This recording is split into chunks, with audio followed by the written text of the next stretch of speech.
સાથીઓ, કોઈક મહાન વ્યક્તિએ કહ્યું હશે કે પરિણામ ગમે તે આવે પણ પરિશ્રમ એટલે કે મહેનત અને સંઘર્ષની અંદર કોઈ કમી તો ના જ હોવી જોઈએ.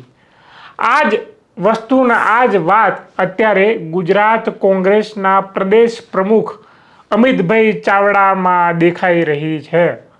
અત્યાર સુધી કોંગ્રેસ ઉપર માછલા ધોવાતા હતા કે વિપક્ષ નબળો છે, વિપક્ષ કંઈ કરતો નથી, એસીમાં બેસીને પ્રેસ કોન્ફરન્સ કરીને મુદ્દા ઉપાડીને બસ ખાલી આટલા પૂરતો સીમિત રહી જાય છે. પણ હવે એ કહેવાનો અવકાશ નહીં રહે કે વિપક્ષ નબળો છે. ઘણી વખત એવું થતું હોય કે મીડિયા માધ્યમોમાં વિપક્ષની નોંધ ન લેવાતી હોય, પણ જમીન ઉપર જો નેતા ઉતરે, જમીન ઉપર ઉતરીને મહિલાની વાત કરે, ખેડૂતોને મળે, વિદ્યાર્થીઓને મળે, તો એ આમ જનતા તો એની નોંધ લેતી જ હોય છે. કોઈ વ્યક્તિને પોતે નેતા તરીકે પ્રસ્થાપિત થવું હોય તો એને જમીન ઉપર ઉતરવું આજના સમયમાં અને ભૂતકાળની અંદર પણ જરૂરી હતું. ગાંધીજીને શું જરૂર હતી? પછી ગાંધીજીએ 1915ની અંદર આખો ભારત પ્રવાસ કર્યો, હા, સાઉથ આફ્રિકામાંથી આવીને. એ જ નકશા કદમ ઉપર પછી રાહુલ ગાંધીએ ભારત જોડો યાત્રા કરી. અને હવે અમિતભાઈ ચાવડા ગુજરાતની અંદર એમને ખબર પડી ગઈ છે કે ભાઈ રસ્તા ઉપર ઉતર્યા સિવાય કોઈ છૂટકો જ નથી. બાકી લોકો માછલા ધોતા જ રહેશે કે ભાઈ કોંગ્રેસ કંઈ કરતી નથી, બેસી રહે છે, વિપક્ષ નબળો છે. એટલે રસ્તા ઉપર એમને ઉતરવાનો નવો ચીલો ચિતર્યો. કોંગ્રેસના ઇતિહાસની અંદર તો આપણે જોઈએ કે આંદોલનથી અંગ્રેજોને ખદેડ્યા અને બધી વાતો આપણે સાંભળી.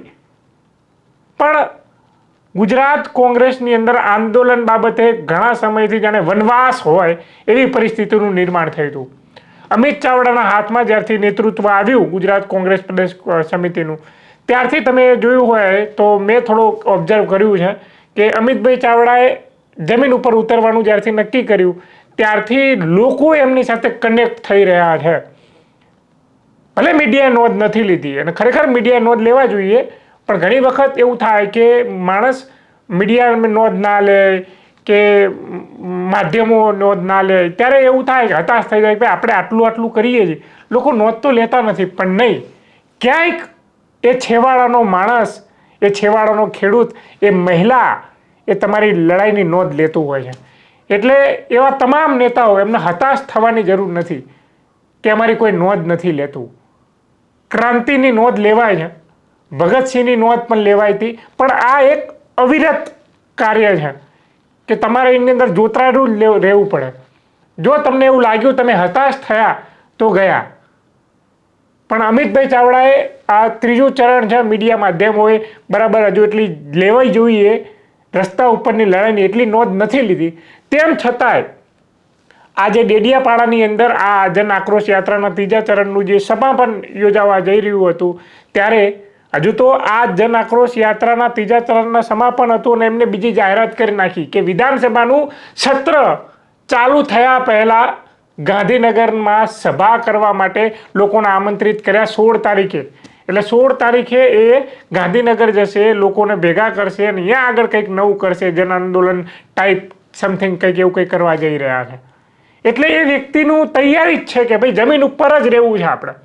આપણે એસીમાં બેસીને સુફિયાની વાતો નથી કરવી.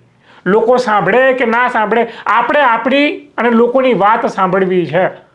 આપણી વાત કહેવી છે, લોકોની વાત સાંભળવી છે. આ એમને મનોમન નક્કી કરી લીધું હોય એવી પરિસ્થિતિનું નિર્માણ અત્યારે કોંગ્રેસમાં થઈ રહ્યું છે. દુર્ભાગ્યની વાત એ છે કે જેવા બીજા કોંગ્રેસિયાઓ છે, નેતાઓ, જેટલું સમર્થન મળવું જોઈએ પબ્લિકનું મળ્યું, પણ કોંગ્રેસના જે નેતાઓ છે એમનું જેટલું સમર્થન મળવું જોઈએ એવું મારા મત મુજબ નથી મળી રહ્યું. પત્રકારોનું મળે છે કે કેમ છે એ બધી દૂરની વાત છે, મીડિયા માધ્યમો સાથ આપે છે એ દૂરની વાત છે. ચલો એ પણ માની લઈએ, લોકોનો સાથ મળે છે કે નથી મળતો એ પણ એ બીજી વાત છે. પણ એમની જ પાર્ટીના પ્રદેશ પ્રમુખ જ્યારે એક મુહિમ લઈને ઉપડતા હોય કે રસ્તા ઉપરની આપણે લડાઈ લડવી છે, તો એમની જ પાર્ટીના બીજા બધા નેતાઓ પણ એક સાથે આવીને એક સૂરમાં એ અવાજ ઉઠાવવો જોઈતો હતો, એક મદદરૂપ થઈ શકતો હતો, અવાજ બુલંદ થઈ શકતો હતો. લાઠી હોય, એક લાઠીને ભાગવી એ તમને કેવું લાગે? આસાન છે એમ. અને લાઠીનો જે આખો ભારો હોય એ તોડી ના શકાય. આ એવી વાત થઈ. તમારી જે સંઘર્ષ જે તમે કરી રહ્યા છો, જે પરિણામ સુધી પહોંચે જ્યારે તમારું સંગઠન મજબૂત હોય, સંગઠનના લોકો એ મજબૂત હોય, તો અત્યારે જમીન ઉપરની લડાઈની વાત થઈ. ભવિષ્યની અંદર કોંગ્રેસ એ બાબતે કામ કરશે, સંગઠન બાબતે એ સમય બતાવશે, પણ જમીન ઉપર ચોક્કસ આ પાર્ટી દેખાય છે. ખાસ કરીને અમિત ચાવડાના નેતૃત્વમાં તો દેખાય છે. પણ હવે અમિત ચાવડાએ જે વિડીયોની અંદર જે કહ્યું છે કે આખી યાત્રા દરમિયાન એમનો કેવો અનુભવ રહ્યો, કેવી પીડા, કેટલી દર્દ અને કેટલી તકલીફ લોકોની અંદર હતી અને એમને શું અનુભવ્યું, એ આ વિડીયોની અંદર તમે જોઈ શકો છો. તમારા મારા સૌના મનમાં તો કે આ સરકાર બદલવી છે, પણ સરકાર બદલાવાને બદલે 156 ની બહુમતી કેમ આવી? કારણ કે જે નારાજગીના મત હતા, જે વિરોધના મત હતા, જે સરકાર બદલવા માટેના મત હતા, એ પેલી બી ટીમ આમ આદમી પાર્ટી આવી અને મતોનો બટવારો કર્યો. એના કારણે ફરી પાછી ભારતીય જનતા પાર્ટી જીતી. સોમનાથ થી દ્વારકા સુધી 1100 કિલોમીટરની યાત્રા કરી. એક એક ખેડૂતને મળ્યા, એક એક ખેતરમાં ગયા. જે ઉભો પાક બરબાદ થઈ ગયો તો ખેડૂતો આત્મહત્યા કરતા હતા, એ પરિવારોની તકલીફ, પીડા અને દર્દ પણ જોયું. વિદ્યાર્થીઓ મળ્યા, કામદારો મળ્યા, એસસી એસટી ઓબીસી માઇનોરિટી વર્ગના લોકો મળ્યા. બધા જ વર્ગ વિસ્તારના લોકોને અમે મળી, એમની ફરિયાદો, એમના પ્રશ્નો તો સાંભળ્યા. પણ ક્યાંક લોકોએ બતાવ્યું કે જો આ કેટલા દિવસોથી લાઈનોમાં ઉભા રહીએ છે પણ ખાતર નથી મળતું. ક્યાંક કોકે બતાવ્યું કે મનરેગા યોજના ગરીબોના રોજગાર માટે કોંગ્રેસ લાવી હતી, એને બદલે ભાજપના નેતાઓ, મંત્રીઓ અને એના મળતિયાઓ આ મનરેગા યોજનામાં લૂંટ ચલાવી રહ્યા છે. ક્યાંક પાણીની ટાંકી તૂટેલી જોવા ગયા, ક્યાંક કામદારો સાથે રસ્તા પર ઉતરીને આંદોલનની શરૂઆત કરી, ક્યાંક આદિવાસીના ઘરમાં જઈ અને વીજળી વગર કેવી રીતે જીવે છે, 2 ટંકનું ભોજન કેવી રીતે મેળવે છે, એની વ્યથા પણ સાંભળી. ક્યાંક સ્કૂલોમાં ગયા, 7મા ધોરણના વિદ્યાર્થીને પૂછીએ તો 1 થી 10 લખતા નતું આવડતું. ક્યાંક દવાખાનામાં ગયા તો ડોક્ટર ના હોય, નર્સ ના હોય, સ્ટાફ ના હોય, સાધનો ના હોય, એવી સ્થિતિ જોઈ. જો જાગૃતિ ના લાવીએ, જો લોકોને સાચી સમજ ના આપીએ, તો જેમ 22માં મતોનું વિભાજન થયું અને જે સરકારને બદલવી હતી એના બદલે 156 આવી. કોંગ્રેસની સરકાર કાયદા લાયા, વન અધિકારનો કાયદો, શિક્ષણના અધિકારનો કાયદો, માહિતીના અધિકારનો કાયદો, રોજગારના અધિકારનો કાયદો, અન્ન સુરક્ષા અધિકારનો કાયદો.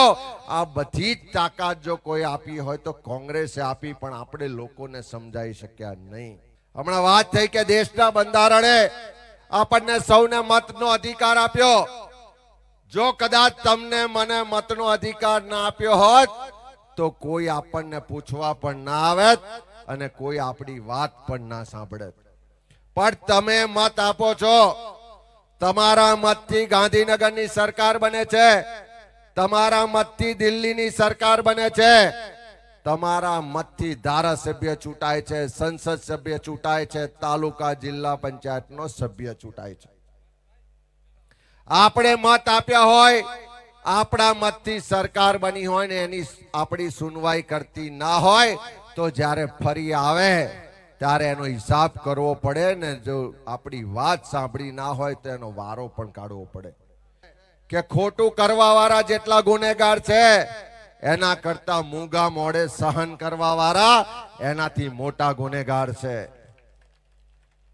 કોઈ પાર્ટી આવીને મતોનું વિભાજન કરીને ભાજપને મદદ કરતી હોય ને જો આપણે ના બોલીએ, આ કરશનદાસ બાપુ કહે છે કે હું તઈ જઈને જોઈને સમજીને આવ્યો છું અને હું તમને આ મંચ પરથી કહું છું કે લખી રાખજો, આવતા થોડા મહિનામાં એક પછી એક બધા જ લોકો એવી પાર્ટીને છોડવાના છે જે ભારતીય જનતા પાર્ટીની બી ટીમ તરીકે કામ કરતી હોય, એને મદદ કરવાનું કામ કરતી હોય. આપણા મતથી સરકાર બનતી હોય, આપણા પૈસાથી પગાર લેતા હોય, આપણા પૈસાથી બજેટ બનતું હોય, આપણા પૈસાથી વિકાસના કામ થતા હોય અને એમાં ખોટું થતું હોય, આપણી વાત સંભળાતી ના હોય તો એક જવાબદાર વિપક્ષ તરીકે આ ગુજરાતના યુવાનો, આ ગુજરાતની મહિલાઓ, આ ગુજરાતના ખેડૂતો, આ ગુજરાતના નાના વેપારીઓ, આ ગુજરાતના લારી ગલ્લા પાથરણા વાળા, આ ગુજરાતના કામદારો, આ ગુજરાતના જળ જંગલ જમીનનું સિંચન એની રક્ષણ કરનારા આદિવાસી સમાજ હોય કે જે ગરીબોના ઘર પર બુલડોઝર ચાલે છે એવું ગરીબ પરિવાર હોય, એ બધાનો અવાજ બનવા માટેની જવાબદારી લઈને આવ્યા છે. ઢોલ નગારા સાથે, નૃત્ય સાથે આ જનાક્રોશ યાત્રાનું જે સ્વાગત કર્યું છે, જે સમર્થન કર્યું છે, એ જ બતાવે છે કે આ જનાક્રોશ યાત્રા 2027માં જે ગુજરાતમાં પરિવર્તન થવાનું છે એનો શંખનાદ આ જનાક્રોશ યાત્રાના માધ્યમથી થઈ રહ્યો છે. 16મી ફેબ્રુઆરીએ જ્યારે ગુજરાત વિધાનસભાનું બજેટ સત્ર મળી રહ્યું છે, પહેલા દિવસે જ હું તમને બધાને આહવાન કરું છું, વિનંતી કરું છું, આમંત્રણ આપું છું, તમે પણ અહીંથી તમારો અવાજ, તમે પણ અહીંથી તમારા પ્રશ્નો, તમે પણ અહીંથી આપણો જળ જંગલ જમીનના અધિકારની વાત લઈ અને ગાંધીનગરે 16 તારીખે બપોરે 12 વાગે આવો.